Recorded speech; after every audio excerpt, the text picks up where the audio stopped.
Hello. Hello. Welcome back. Okay? Tukutane sasa. Hello. Aya sasa. I'm back. Yeah, welcome back to my YouTube channel, Sonny's World. And I'm Sonny. And today I've decided to tell you about my culture shocks in Korea, okay? So let's get started, right? So first things first, let's talk about how I moved to Korea, right? So there's this client, wa mom. So my mom's client, wa Airbnb, you know? And I know my family members know. So there's this client of hers, akamwambia she works for K-Step, and she is more of helping people, those who want to go and study to Korea, to go and study in Korea. So my mom, you know, the typical African mom, it was on a Sunday, akanipigia, hello, na kuna mtu ameniambia sijui kuhusu South Korea, na hii ndio namba yake, unaweza muuliza, unajua sijui what. Akanipatia a lot of information because I think the lady works for this university. I mean, I don't know, but najua K-Step, yes. And then she's also part of the church. I understand it's a church that helps also people to come to Korea. I won't mention the name of the church, Takishida. Yes. So nikakaa hivi, nikakaa nikakumbuka, hey, baba yangu atakubali kulipa school fees. So nikamuuliza, madhe alinipatia namba, so I called the lady, kanipatia everything, all the requirements, even the amount that is supposed to be paid, because school fees tumelipa for 1 year, the amount even for the hostels and everything. So I checked, then I called back my mom, nikamwambia, uko sure hii dadi atakubali kulipa? Na hii pesa ni mingi, atakubali kulipa? Kaniambia kama ni ya Mungu, Mungu atamsaidia, atakulipia, sawa? So kukakaa hivi, nikajipima in my head sijawahi fikiria kwenda South Korea, ati one day I'll be in South Korea. How now? How? In my head I never thought that one day I'll be in South Korea or I'll ever come to South Korea, although I had a passport. Na mimi nilikuwa nataka tu passport yangu ikuwe na muhuri ya different country, yani ikuwe tu na stamp. Nisikuwe tu na passport imekaa 10 years hadi ka expire na haijawahi pigwa muhuri pahali ati nilienda to this country, haijawahi. I didn't know that my passport, the first like entrance itakuwa ya Korea, South Korea. So this day call my dad, nikamwongelesha, and then akakubali. Hata kwanza venye alikubali, kwanza niliambia Mungu, hey, thank God. For those who know my dad, they know. If you know, you know. Nikamwambia tu Mungu, hey, thank God.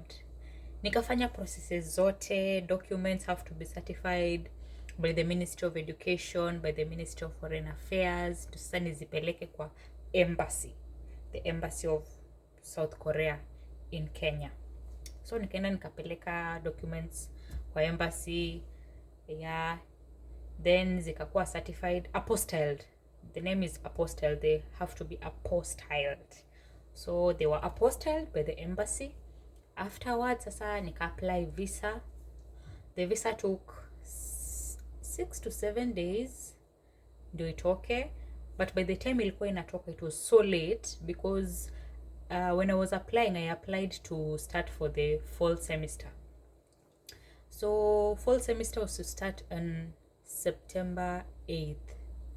Na nilipata visa mwisho wa August. Yeah, mwisho wa August ndio sasa September, because okay, this is how it is. The semester, the fall semester that I applied for was to start in September 8th. Visa yangu ilikawia like for 7 days. I'm supposed to report to school between September 1st and September 5th. Na visa yangu ilitoka hapo mwisho wa August. I think uko August 30th uko. So I have few days to book a flight. So initially I was to take a flight from JKIA, but since we didn't get that flight, so we booked from Mombasa to Addis Ababa, Ethiopian Airlines, Mombasa to Addis Ababa, Addis Ababa to Korea. It's a 16 hours flight, kitu kama hiyo, but I had a layover, an 8 good hours layover in Addis Ababa. Yenye sijui hata then sikuwa najua hata nitafanya nini. 8 hours layover Addis Ababa, what am I supposed to do? Anyway, flight ilipatikana from Mombasa to Ethiopia to Korea. So nikajipanga because I was in Thika by that time. Nikateremsha everything I had bought for this trip. Nilinunua zote zilikuwa Thika because I knew initially naenda natumia Nairobi, so it's JKIA. Venye vitu zilichange juu ya visa, ikabidi niende Mombasa. So nikaenda Mombasa like I went to Mombasa with my sister and with my dad's friends. Wao walinibeba paka Mombasa, yani suitcases kila kitu niliziweka kwa bus. Hizo zilifika mbele yangu. Mimi nilienda tu na suitcase moja na bag, bag ya mgongo. Kaenda nazo Mombasa. Yes, sasa kufika Mombasa there were still some documents zenye sikuwa nayo. So sikuwa na certificate of tuberculosis. Yes, nilikuwa nimefanya tuberculosis, but sikuwa najua I'm supposed to have 2 documents. So when initially I went to MP, Aga Khan, because the Korean embassy only accepts certificate of TB from 2 hospitals, 2, either Kenyatta National Hospital or Aga Khan. And since singeenda Kenyatta nipige laini, mzazi akasema ingia Aga Khan. Aga Khan mbio nikafanyiwa, mimi sikukumbuka ndio pia nipate hostel lazima nikuwe na certificate of TB, so me only got 1 which was signed. Hiyo yote nikapeleka kwa embassy. Hasa embassy iko na document moja, so I have to go again nifanyiwe hiyo test. Fanyiwe test gani? It's Kenya, guys. Yes, nilienda nikaandikiwa vitu zikafanywa nikapata certificate of TB ingine ya kuenda sasa nayo. Sasa hiyo the second one was for me to go with it. Then for those who have gone outside the country, I was told lazima nikuwe na yellow fever card, and something to do with yellow fever card you're supposed to get a yellow card. Uzuri hiyo nilipata kwa Ministry of what? No, nilienda pale, what is it called? Okay, I can't remember the name. Ilikuwa Nairobi, but ni agava. Huko ndio nilienda. Wakanipatia hiyo ni sindano. Then wakaniandikia hiyo yellow. Oh yeah, it's a yellow fever vaccine. Wakanidunga sindano ya vaccine, nikaandikiwa yellow fever card. Hiyo yellow card ndio nikuwe nayo. Then sasa certificate of TB niko nayo, hiyo nilifanywa Mombasa.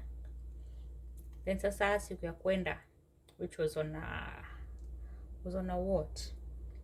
a Wednesday. I traveled on a Wednesday. But before that, on Sunday, I went to church. Lazima upate blessings ya God. Ndio at least nchi unaenda, life is spiritual, guys. Nchi unaenda pia ikukubali. So on Sunday I went to church, nikaombewa together with my family members. We all talked, at least familia yetu yote tuliongea kwa kanisa hiyo siku, all of us, from my father to my youngest sibling, all of us, we all introduced ourselves in front of the church, na tukaombewa, kapata baraka ya madhabahu ya Mungu. Then Wednesday from Mombasa to Ethiopia. So this is what I did. The person who, you remember this client, my mom's client, she actually said, because it's my first time flying alone outside the country, so atanipeleka the first leg, which is from Mombasa to Ethiopia, which she did with her own money. Hey, she's a good person, guys. God bless her. So on Wednesday morning, because my younger sister was going to do her exams, and she told me the previous night, unipeleke pale kwa stage, at least uniambie goodbye, sawa? Na mimi nikamwambia sawa. So on Wednesday morning nikaamka mapema ndio nipeleke my younger sister kwa stage, tuhagiane, alafu ni wish success. Alafu akaniambia just kwa hapo nikupeleke airport, umake sure umechukua videos mingi unitumie, sawa? Nikamwambia sawa. Then sasa nikarudi home. My flight was to start, no, my flight ilikuwa ya saa 6. So I'm supposed to be at the airport before 10, like 2 hours before for the check-in process. So 2 hours before I was there, my dad, the lady who we were going with, that client, my mom's client, my elder sister, my mom, and then my dad's cousin also came, a good one. Okay, then tuenda paka airport. Gangster points down, machozi ilitoka. Machozi kidogo ilitoka. Nilijambia ati mimi sitalia, mimi nitakuwa tu mgumu, mimi sitalia. Nilikuwa naona watu wanalia kwa airport, nilikuwa shindwa, kwani unalia? Si unaenda for greener pastures? Mimi sijui machozi ilitoka wapi, lakini nikiwaambia goodbye, then sisi tukaingia sasa ndani ya airport, wao wakarudi. Sasa kazi kila wakati ni kutextiana, tunafika wapi? The check-in process was okay. Kupanda ndege, although the flight was late, juu tulikuwa tunafaa kutoka Mombasa at 12, but flight ikachelewa, tulitoka at 1. Uzuri ni I have an 8 hours layover, so hata tukitoka late I still have time to wait for the next flight, which was ikuwe saa 4 usiku. So tukatoka 1, at 3 I was already in Addis Ababa. Then from 3 nikaya hiyo airport ya Addis Ababa mpaka 10 ndio niingie. By the way, venye tu nilifika hivi Addis Ababa with my mom's client, isa hapo ndo tulipart ways. Akaniambia, you're supposed to go that way and make sure you sit next to the gate yenye unatoka uingie kwa flight. Usikae mbali because Addis Ababa airport it's big. Na unajua hapo ndio kila mtu mwenye ako na transfer aeroplanes lazima mkuje mstopia Addis Ababa, then take your next flight to wherever you're going to. So akaniambia make sure you sit next to that gate. Ndio akisema flight number this uko kwanza kwa line. Akamwambia fiti. So venye tu nilipanda huko juu kwa waiting lounge, nilikaa next to the gate. Yani gate ni hii, nimekaa hapo. Then everywhere I go I move with my suitcase because nilikuwa nimeambiwa watu wa the drugs people, huko ndio drugs in exchange, so you have to be careful with your luggages. So anyway I will go and the toilet, naenda na suitcase yangu, bags, everything mine, I carry it. Yes. So saa 4 get to the next flight, Ethiopian Airlines to Korea. So sasa now I'm in Korea. Sasa the culture shocks. That was just my journey. Actually the journey was good, guys. This is the journey was bad. Even the food that I ate in the plane, it was good. Yeah, even the plane was clean. Though nikiwa huko juu kuna pahali ndege ilitingika hivi. Unajua kwa clouds kuna, niliambiwa ni bumps. Sasa clouds ndio zinakuwa bumps, so unasikia ni kama train na plane, the flight na shake kidogo. Nikaanza kuuliza, mtu amewatch Mkuru? Watu wa kuwatch Mkurugenzi hapa najua mnaelewa. Nikajambia kila mtu ako calm. Sasa nikaona kumbe tuko kwa clouds na tuko tu sawa. But sasa nilifika from 10 PM wakati niliboard flight to 4 PM the following day. So this is on Thursday. Nilifika on Thursday 4 PM jioni ndio nilifika Korea. Yes, and someone came to pick me up together with a certain lady. Actually didn't know where I am with the same plane with someone who's also going to the same university as me. So wakati nilikujiwa ndio huyo mwenye amenikujia kaniambia, actually I'm also picking another girl who's also going to the same university as you. So nikamngojea, and the guy was very good, but they alitunulia sapa because he told us from Incheon airport, because it's in Incheon city. I think Incheon is a city, I don't know. Yeah, Incheon airport to Gimcheon, the university I'm in, it's Gimcheon University in Gimcheon city. So to Gimchon University, it's around 4 hours. So to be on the safer side, you have to eat dinner right now, and you can also carry snacks. So the dinner and the snacks is the one who sponsored us. Then I had to change some money at the airport, because again, you have dollars and they're not accepting dollars in the country, so you have to change money to their own currency, which is Korean won.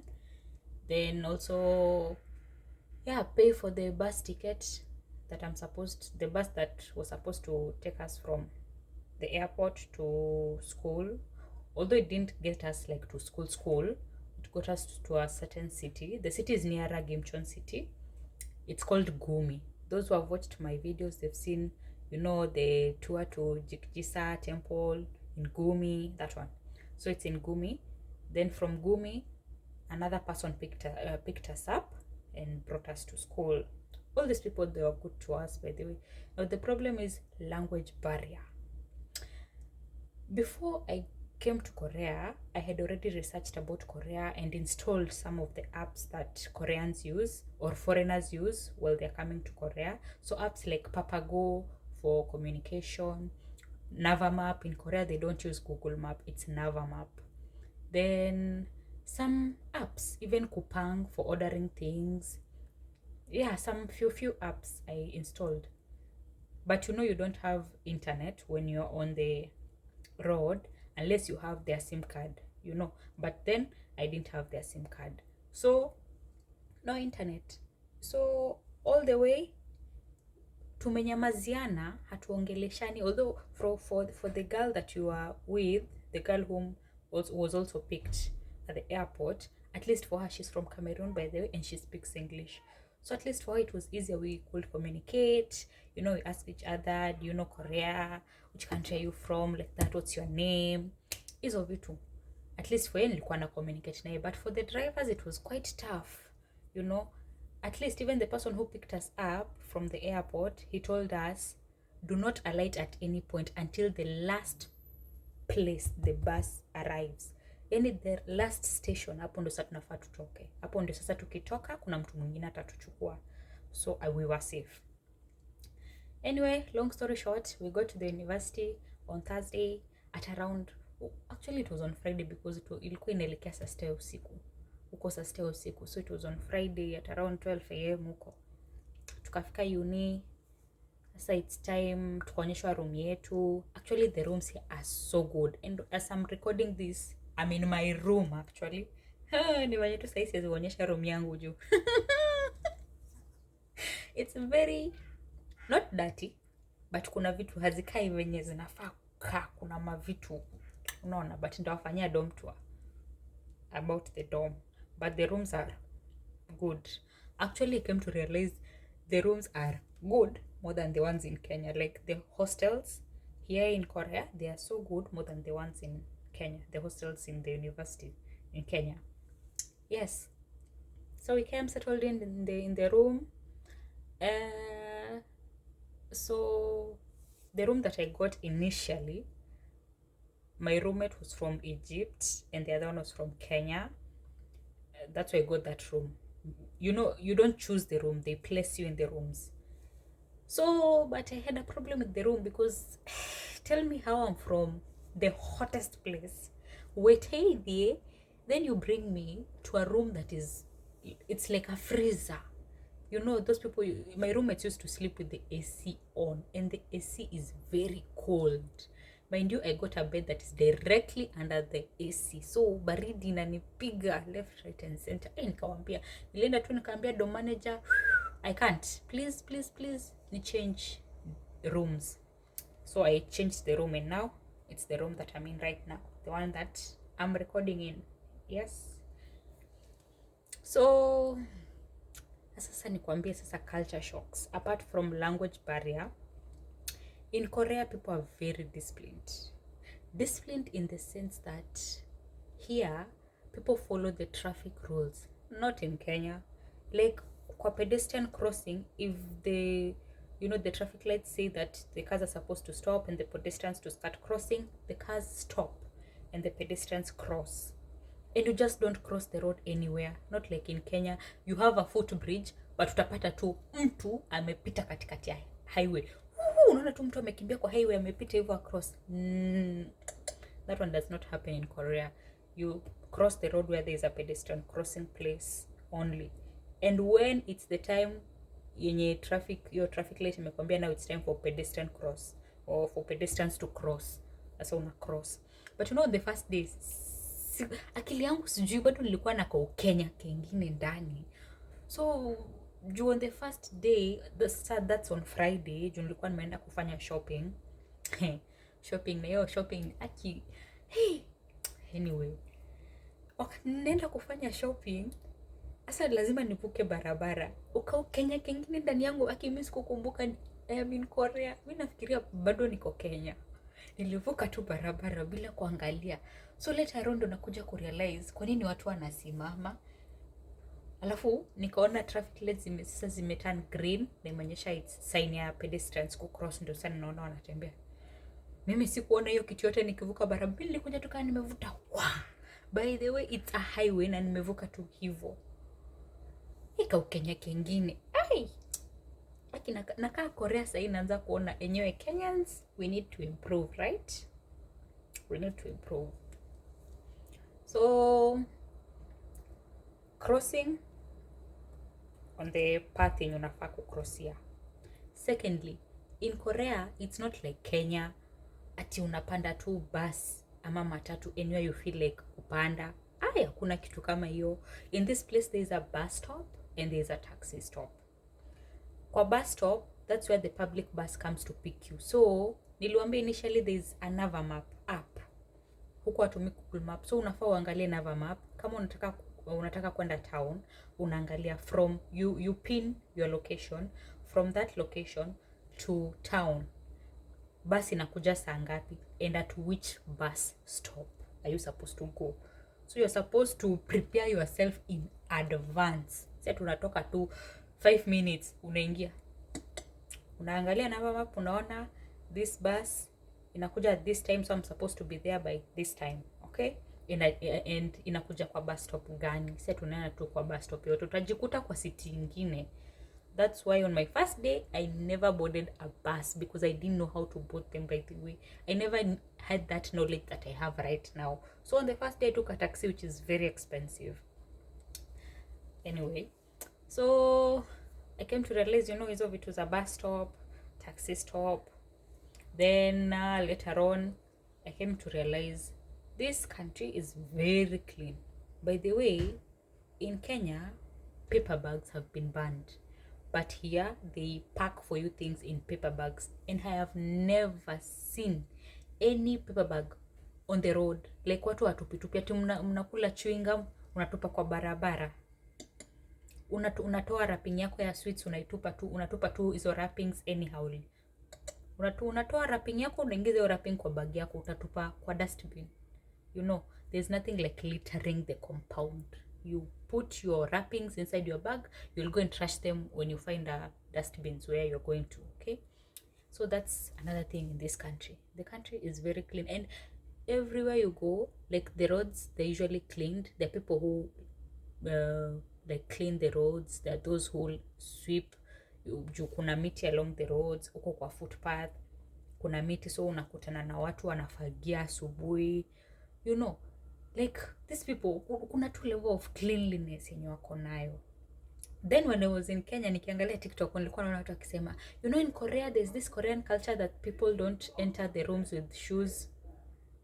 Okay, yeah, there are people in Korea, yes, the Koreans don't do that, but in the hostels, guys, huku kuna Waafrika, Gimchon University, ile flow yenye niko, most we are Africans. Most were international students, so you don't expect us to kuja sasa tufuate Korean culture just like that. Okay, yes, in Korea they don't remove they remove their shoes. You don't enter with the shoes inside the room, so unaingia tu na socks kama umevaa socks hivyo. Kama una socks, ingia venye mguu yako iko like that. But for us, we enter with our shoes, although we have like slippers za kukaa ndani ya room. Kuna zenye unaenda nazo kwa bafu, like this. Hizo ma rules lazima to follow anyway to keep the place clean. And by the way, in my dorm, it's fully furnished. Kitchen fully furnished, everything fully furnished. Niliwaambia nitawaonyesha dorm tour. Nitawaonyesha. Yeah. The other thing nilifind weird Korea, nilichagua fall. When I was choosing the semester to enter, I chose fall semester because it's not cold, so it's allowing me to prepare my body for winter. Juni fall, which is the autumn season, then winter season ina follow, so at least mwili yangu itakuwa imeadapt. We ama ni mimi sielewi autumn inamaanisha nini? We kuna wakati degrees zinashuka to 5 degrees, yani unaamka tu 5 degrees. Unabidi tu umevaa sweater. Me thought autumn ni kajua jua, you know, si umetoka summer, because summer ndo ilikuwa previously, then autumn. Is it summer or spring? Kitu kama hiyo. I think it's summer. Yes. Hey, mimi nakuja tu unaamka tu asubuhi moja 5 degrees. Uliingia class, because my classes are in the afternoon from 2 p.m. to 6 p.m. The first thing, nikiingia class, nikiangalia temperatures, tuko 17. It's okay, sikuenda class na sweater, right? Nafikiria nikitoka jioni kutakuwa hivyo. Kuna siku tu niliingia tu hivi class without a sweater. It's 17 degrees Celsius, so kuna jua, it's sunny, it's hot. Unajua umevaa tu wenye unavaa, na nilikuwa navaa nikiwa witeye, nothing big. Then 6 p.m. natoka class. Shock on my life. Tuko 8 degrees Celsius. 8. Maybe the lowest I've encountered in Kenya, it's 10 degrees. 8. Hey, mind you, the school is so big. Before nitoke class, nifika kwa hostel, hiyo distance yote nimegongwa na baridi. Yani nilifika tu hivi. Thankfully, right now, even during the autumn season, the school has activated all the heaters because it can get really cold. Really cold. Sasa mtu kama mimi mwenye nimezoea hizo the hot weather, nasikia we mwili na struggle ku adapt, unaona? So at least the school imetokea heaters. Even in our classes, the heaters have been activated. So before nitoke class nifike dorm, nimegongwa na baridi, niliingia tu ndani ya room. Hiyo heater tu hivyo. Thankfully my roommates were in the room na walikuwa shaika heater on, so the room was so warm. Niliingia tu nikavaa fulana, nikakaa hapo at least nisikie warmth. Juu baridi inaweza kuwa baridi. Sasa hii ni autumn. Kuna mtu aliniuliza huku, sasa you know Joyce, you can't be staying like this. Nikamuuliza like how? This is autumn and the way you're feeling so cold, will you even survive in winter? Kamwambia nyinyi si mna survive, hata mimi pia nita survive, right?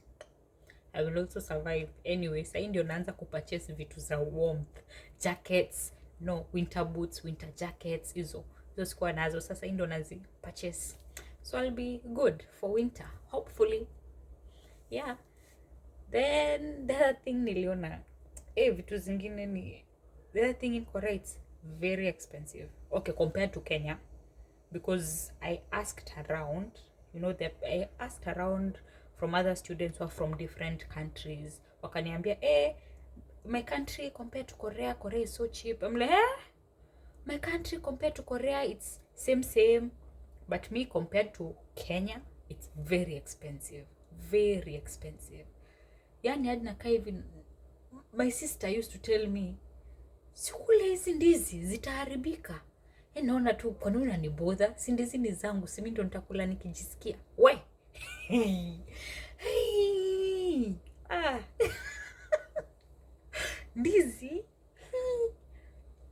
Ndizi huku bunch yenye tulikuwa tunanunua na sister yangu at least 200. Here the same bunch unanunua at least 800 Kenyan shillings. That's 8,000 Korean won. Na kuna time inapanda. Nikaanza kujiambia, oh my god, I wish I would have carried unga back from home. Hizo akina kavagara nibebe sukari, chumvi, because those things are very expensive. Mind you, this country, sijui salt iko types gani, sijui kuna seasoned salt, sijui kuna what type of salt. Hadi kuna sukari nilinunua, nikafika nikaona sijui it's white sugar. Hata sijui nilinunua, lakini sukari inafanya vitu zinakuwa sweet. Anyway, yeah, unakuta vitu kama tomato. The first time nilienda kwa groceries, nikaangalia tomato. Tomato zao, they are packed in containers like these ones, you know, like these containers. Sasa zinapakiwa hapa. Tomato 5 unauziwa at 8,900. That's 890 Kenyan shillings. 5. And you were telling this, yani nilikuwa nakaa hivi nashindwa. Ai, tomato ni lazima tukule, by the way. By the way, nilikaa hivi hadi siku moja nilienda nikanunua tomato paste. Unaona, kusubstitute. Hey, because unauziwa tomato 890 Kenyan shillings. So, rice in Kenya, okay, where I come from, tunanunua basmati. So mimi nafika Korea and I asked the students who have been here before me, mnakulanga rice gani? Wakaniambia, if you want to buy rice, don't buy Korean rice because kuna venye ukipika haitokei vizuri, inatokea kama kiugali hivi. Na mimi nimezoea tukiwa na sister yangu tunakula rice yenye ukipika inatokea kamoja hivi. So ilibidi niende nikatafute place nitapata. Lakini wakati kuna time nilikuwa nimeenda bank. Sasa nikitoka kwa bank nikajiambia I still have some few minutes to spare. Juu hakuna class. Anyway, I studied from Monday to Friday and I went to the bank I studied from Monday to Thursday. From 2 p.m. to 6 p.m. On Friday, Saturday, Sunday, 3 days. So on that day I went to the bank on Friday. Kajiambia since I don't have things to do, sinizunguke tu nitembe nijione. I was using Nava Map then. I had a SIM card. The SIM card unapatiwa like I got my SIM card after 1 week. Yeah. So natembea nikitumia Nava Map, hapo ndo nilikutana na supermarket. I think it's called Asia Mart. So nikaingia nikaona there's this rice for basmati, but the price unauziwa rice 1 kg at 15,000 Korean won. Converted to Kenya, that's 1,500. Hata basmati ya Kenya haijafika hapo. 1 kg. Hey, 1,500 tukiwa na my sister in Weteithi. By default tu akili yangu ilikuwa inanipigia mahesabu ya nikiconvert pesa tu Kenya ni pesa ngapi. Hey, 1,500 1 kg. 1,500 with my sister. I think tulikuwa tunanunua rice more than 5 kgs. Juni Weteithi anyway. Tujisaidie. Tulikuwa tunajisaidia. Yeah.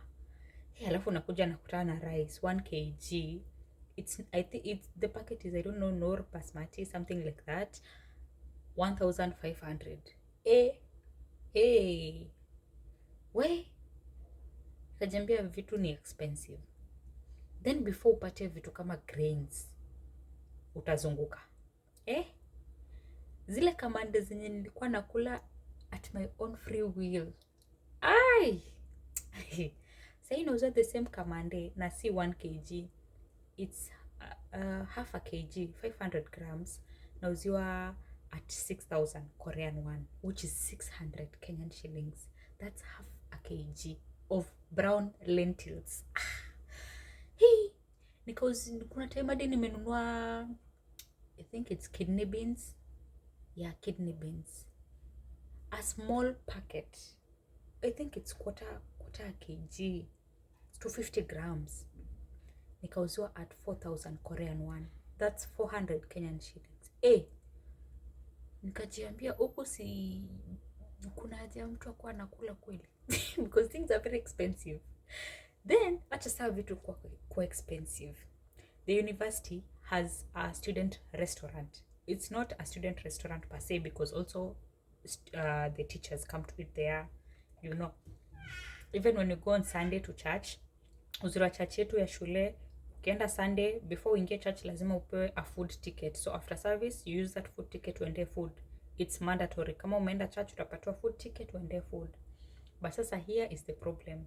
The food in the university restaurant, before ni adapt kwa chakula ya Korea, it was very hard. Their food is very spicy.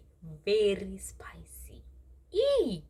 Wakati the first time nilienda church, then tukapatiwa we call it a food kapon. Nikaenda nayo after church, tukaenda kwa this university restaurant. So since I was among the last people kufika kwa the restaurant, kuna wengine walikuwa washasaviwa. Naona watu wako na serviettes. Kazi ni kupanguza tu makamasi. Nashindwa na kupanguza machozi. Nashindwa kwani kuna mtu amepass. Mimi sikujua watu wanapanguza makamasi na machozi. Ni chakula, it's very spicy. Hadi unatoa machozi. Hey, the food was so spicy. Hadi unachukua tu kikombe yako ya maji. Yaani unachukua 1 spoon, unakunywa maji because the food is very spicy, very spicy. But later on, nikakuja nikaanza kuadapt to some food, although there's still some Korean food that I just don't like. Yes, not because they're spicy, but pia kuna, okay, tell me how nitakula seaweed. Seaweed kwanza ina smell kama matawi fulani hapo ya beach, pirates. Kenyans mnaelewa? Pirates, ile Kenyatta beach yenye kwa Mombasa. Ina smell kama hiyo matawi. Hiyo siku ya kwanza tulipoa hiyo, I called my mother. Nikamwambia, unajua huko tunakula matawi za beach. Yes, because that thing smells like matawi ya beach. Hadi wa leo, I can't eat that thing. Then the second thing, okay, yes, tumekuja, umetupatia food coupon, thank you very much, it's free lunch. But please be considerate to pay spoons, forks, knives, and then water chopsticks wape chopsticks, because not all of us know how to use chopsticks, okay? So the first Sunday, they didn't give us spoons, knives. I think it's because of the food that we were eating on that day. So because Koreans also used to eat with chopsticks, so they assume everyone knows how to use chopsticks. Semeni mtoto wenu kukuwa na shida kukula na chopsticks. Nakwambia, on that day when I was ranting to my mom that tumekula seaweed, kitu inafanana na ya beach, hadi naanza kumwambia, unajua eti tunapatiwa food na chopsticks. Sasa mtu tu akupeange na spoon. But even the other Sunday was like, ama nijibebe tu spoon yangu kwa kabag kangu. Hata ndio nikikuta just in case.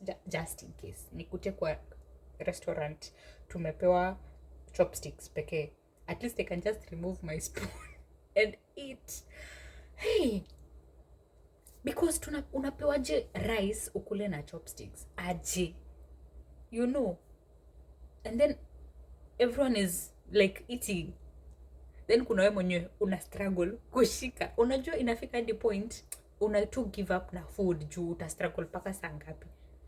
Kila mtu tu anakula. Thankfully we were given a bun, so I only ate the bun. So unashika na mkono anyway. Although kuna the Chinese, they were even cutting the bun with chopsticks.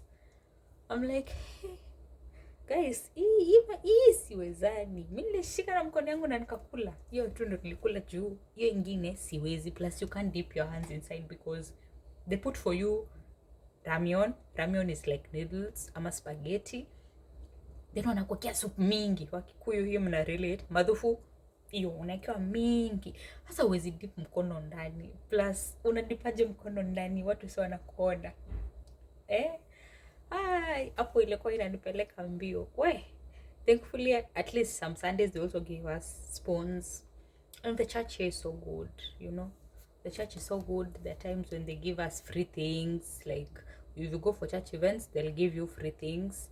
And, yes, unajibamba, at least. Then the other thing, the lifestyle. At least for the lifestyles, Jonah ikiwa tough. Although, you know, it's in Korea. Then we also have Koreans in the university who you know, have majored in different fields. Like kuna watu wenye wako smart mobility department, psychology, all those departments. But tell me why Koreans don't speak to Africans. Actually, even in the dorm that I'm in, like we don't even stay with Koreans. Like Koreans have their own dorm. And then international students will have our own dorm. Like, explain to me how that one happens. See, that is racism, guys. It's only racism. But pia niliambiwa, okay, my roommates are past 6 months, so they are allowed to work. For me, I can't work because visa yangu sahi ni allow ni work, but nikifikisha 6 months naweza kubaliwa work. So my roommates tell me, because they've been here for a longer time, past 6 months, and they've gone to work, there are places that you can't work in Korea. Reason being, the employers, like, they're so racist to the point that they don't employ Africans. Yani, African, color yako tu ikikuonyeshana wewe ni Mwafrika.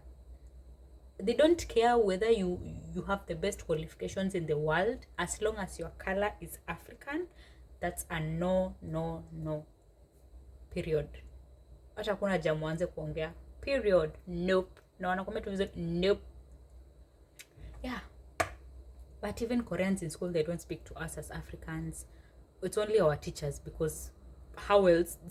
They're the ones who are teaching us the Korean language. So you have to interact with the students. That's the only time that we interact with the Koreans, with our teachers and the pastors, because apparently most of the people who are here are through the church. I won't mention the name of the church. Yeah, I'm not from that church, but they're good people. At least for the ones that I've met, they're good people. Yeah, but hiyo kitu nilifind hard. Like, Koreans don't speak to Africans. Like, why? Yetu wakikuja Kenya wanatritiwa vizuri, you know. Then apart from Koreans not speaking to African, all the international students we speak together, you know, we interact. Kama uko na shida mnaongeleshana, mnasaidiana. At least kuna umekuwa huku before, so like for a longer period of time, so they know most of the things. Unaweza kuwa na shida, maybe uko stuck pahali, they can tell you what to do, like that. But Koreans, they don't speak to Africans. Actually, sijui ama tu ni rangi. Wakishaona tu rangi yetu, they don't speak to us. But the people, even there are some people, especially the old people in Korea. I don't even greet them. Ati venye tunaambiwa, oh, you're supposed to bow to, you know, like in the Korean culture, you have to say hello, like that. You bow hello, like that, to someone who's older than you. So you say it in their language, annyeonghaseyo, like that. So there's a time nimeenda tukipatana tu na mtu, she was old, nikabow tu hivyo, nikawasalimia according to their culture. Hakuni reply. I'm like, kwa nini unani snob? Like Koreans, especially the old ones, those people are proper racist. But these youngings, they're like, tukuonyeshe, you know, they speak in their language, but we speak with papago, and they're ready to help you. But basically Koreans, especially those in school, they don't even speak to us. Mnapitana tu hivyo, just like that. Anyway, apart from the good ones, there's people who are half Koreans, half maybe Vietnamese, half this. Then even in my class, because I'm in level 1, so, and then level 1 we are quite a lot of students, so we are divided into very many classes. So in my class we are 15 students, and I'm the only African. Actually in my class it's me who's the only African. Then there are people from Kiribati. Hata hiyo ndio siku nikiwa huko ndo najua kuna country inaitanga Kiribati. I didn't know such a country. Then there are people from Mongolia. Then there are people from Vietnam. Who else? There's someone from China. Yeah. And now since all, apart from the one from Kiribati, at least for him, he knows English. The rest, it's hard to interact with them in class, because Vietnamese, they know Vietnamese and they know Korea. Like, wao walifunzwa in their country. So the only reason as to why they're here is because they need the visa to work. Like, they are using the student visa to work, which is illegal. Yeah. Then the Mongolians, they speak Mongolese. The Chinese ones, they speak Chinese. You see, so it's hard. So the only common factor, you just learn Korean and then you speak in Korea. Otherwise, we use even sign language and gestures in class, because if you don't understand, we'll use any other way of making you understand or communicate, you know. Yes.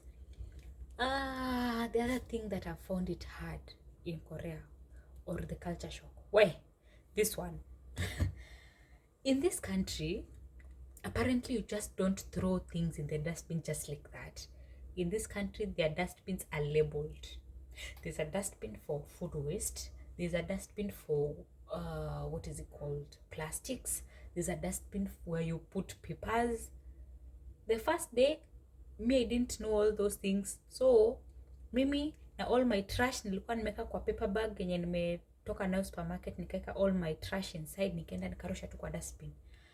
So then my roommate anakuja na niambia, you know, just you're not supposed to trash things like that. I'm like, why? So she's the one who actually told me, read the dustbins. There's a food waste, there's plastics, there's paper bags. Hey, so when you come with your trash, you start differentiating. This trash, it's for plastics. This one is for paper bags. This is food waste. Put for food waste, like that. You don't mix everything in one dustbin. It's not allowed. Okay. So that's another thing I found it weird. The other thing I found it weird, you see, like in Kenya, when you go to the washroom, do your thing, use a tissue paper, we throw it inside the toilet, then you flush together with the tissue paper. Not in Korea. In Korea, you do your things in the toilet, use the tissue paper. The tissue paper, you're not supposed to throw it inside the toilet. There is a bin.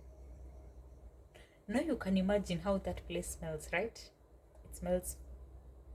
Then the bins don't even have lids, haina kifuniko. So ukiingia toilet unaona they used tissue in those bins. Mi by the way, wacha tu niwaambie ukweli, hadi wa leo mimi nikitumia tissue naitupanga kwa toilet na flush. Because why on earth would I use a tissue then nitupe kwa dustbin, kwa bins kwanza hamfungi. Unajua venye hiyo kitu ni disgusting. Kwanza ni venye tu I have no other option. I have to go to the toilet, I have to use the toilet. You have to see all these things attended. You feel like vomiting, you know. At times I wonder how they survive, because so una imagine kila mtu amekuja katupa tissue yake. Even in uzuri ni even in public places, they keep tissue. The what are they called? The toilets are clean. But the fact that unatupa tissue paper, you use tissue paper in a bin that is not closed. The site, na trying ni avoid kuona tu nitumie toilet, lakini macho hayana pazia, lazima utaona. Hey, plus pia smell. Uzuri ni the toilets are clean. The toilets are usually very clean. As I told you, Korea is clean. Yeah. Then because we stay with international people, you get to learn, you know, different people from different countries. We have in the dorm, like the dorm I'm in, we have people from China, we have people from Rwanda, Burundi. I have one girl from Kenya, at least. I'm not the only Kenyan. We have people from Cameroon, from Cote d'Ivoire, from there's a country called Kyrgyzstan. Actually, our student leader, she's from Kyrgyzstan. What else? From Nigeria, Ugao, they are here a lot. And mind you, the way these people assign rooms is, kama wewe ni wa East Africa, I think this is their reasoning. I don't know. This is just me assuming this is how they reason things here. So I'm from Kenya. The first room I was placed in is with a Kenyan and someone from Egypt, because we all speak English. Plus there's a Kenyan and I'm also from Kenya, so in the same room. But nilihama room. So wakati nilihama, I was given a room that has Rwandan people. I think it's because we are all from the same, like the East African community. That's why I was given this room that I'm in. Yenye nina shoot ndani. Actually, I'm in my room while shooting. Yeah. So I don't know. Maybe that's the reason they use while giving us rooms, because like I told you, that people from Cameroon, Cote d'Ivoire, and all those people, they speak French. Like even the Central African Republic, all of them, they speak French, and they're all given like the same room. Wewe ni wa Cameroon, nakaa na watu wa Cameroon ama Cote d'Ivoire ama Central African Republic, because all of you speak French, you know. Then as who are English speaking nations, we stay with other English speaking nations. The people from Puerto Rico, you know, people who speak Spanish, the Hispaniola, that one. They also stay in the same rooms together. There's someone from South Africa. So apparently, if you are the only person from the country you're from, like let's say Mimi, I'm from Kenya and I'm the only Kenyan in the dorm, so I'll be placed with people who speak English. I think it's for easier communication, sijui. But I will prefer to work na Koreans, because how else will you learn Korea if not by interacting with Koreans who don't want to talk to us anyway? I don't know. Yeah, but I think that's how they assign us the rooms. I don't know. Yeah, watu wa Sri Lanka, they stay with Sri Lanka people, so wezikuta ati I'm from an English speaking nation imewekwa na watu wa French speaking nations. Nope, French speaking nations, you stay in your own rooms like that. But you know, the kitchen, we use the kitchen all of us, so we mingled at one point. We mingled toilets, tutakutania huko so tutamingle too. Yeah, actually nitawafanyia dom tour yetu, sijui hapo kwa toilets mtaona, but the rooms are dope. Yeah, actually I think that's all that I've learned.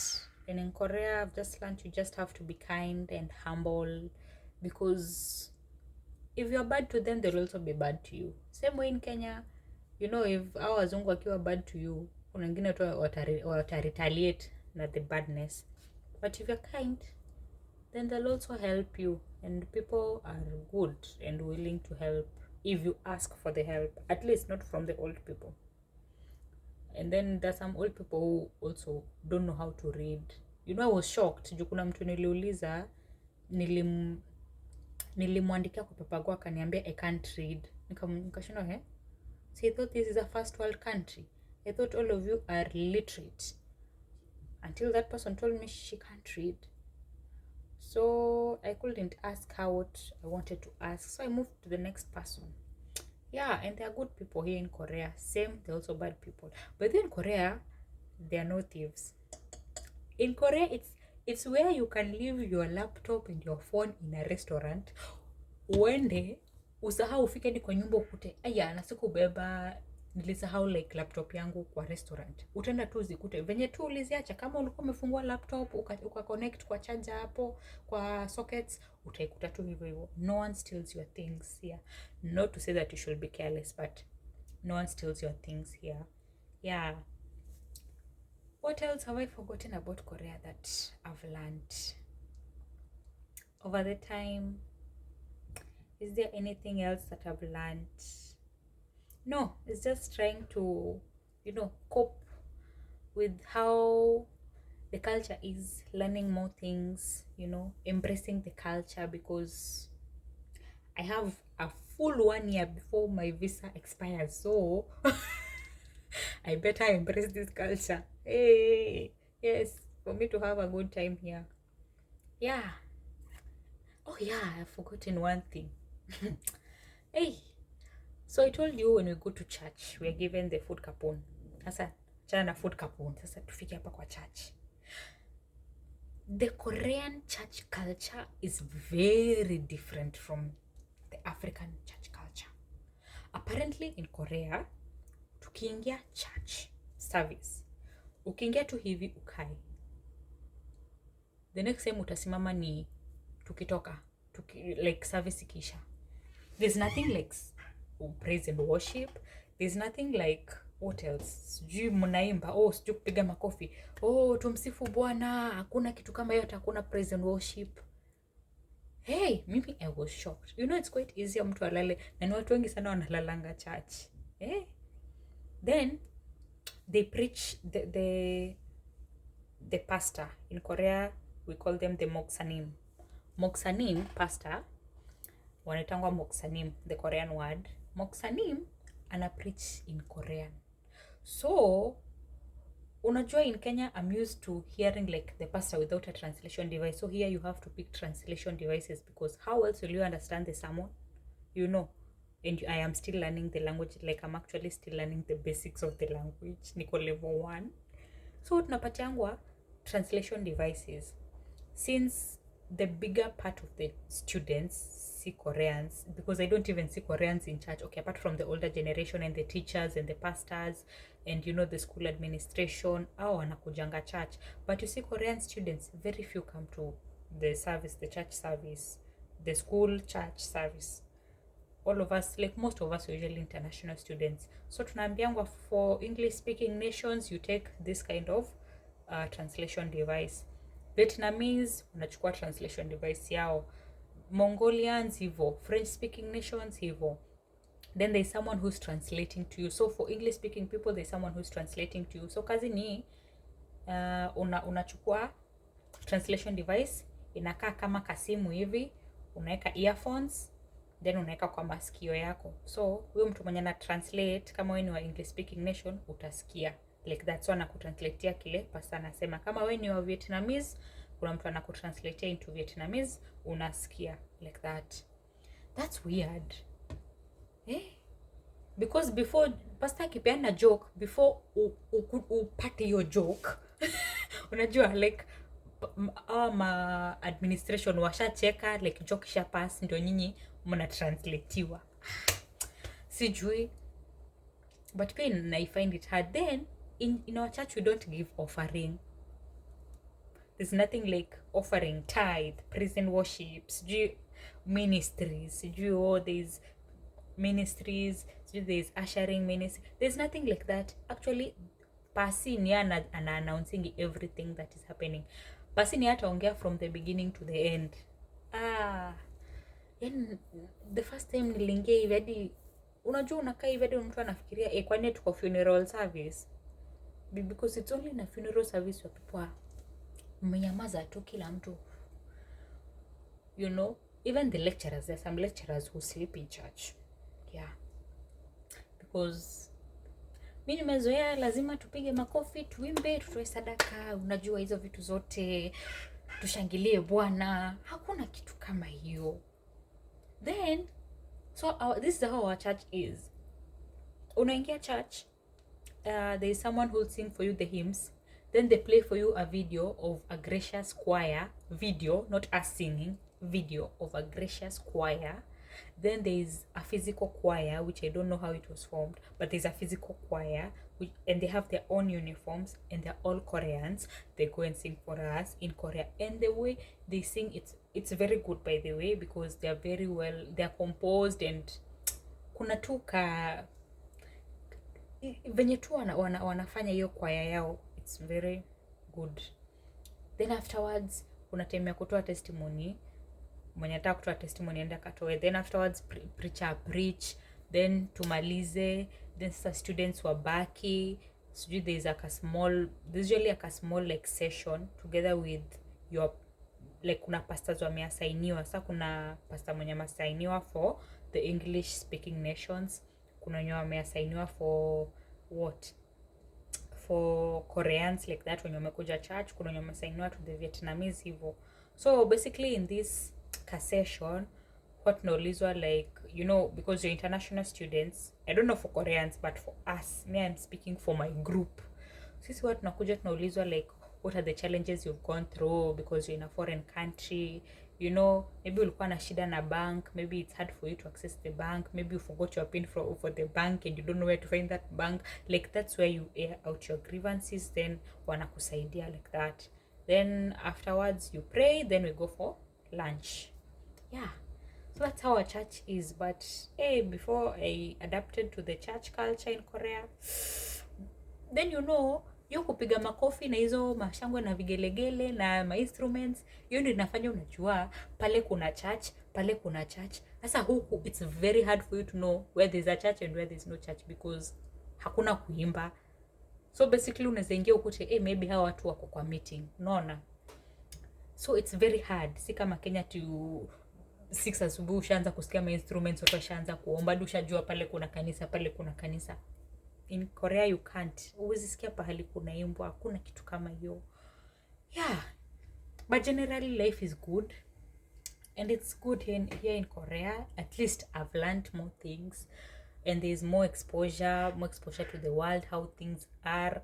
At least I know, as Kenyans, we need to improve on a lot of things. A lot of things. And the technology here in Korea is, you know, technology. Kwanza magari.